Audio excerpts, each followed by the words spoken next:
প্রজাপতি তারে গিয়ে বল না, আমি না এমন কারো খেলনা।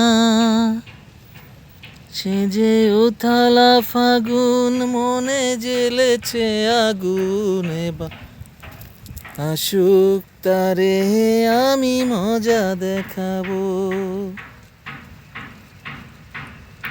যদি ফুলগুলো হায় অভিমানে ঝরে যায়, আমি মালা গেথে বলো কারে পরাবো।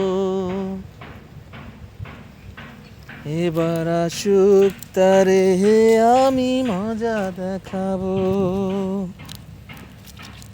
সে যে কেন এলো না, কিছু ভালো লাগে না, ভালো লাগে না। সে যে কেন এলো না, কিছু ভালো লাগে না। এবার আসুক তারে আমি মজা দেখাবো।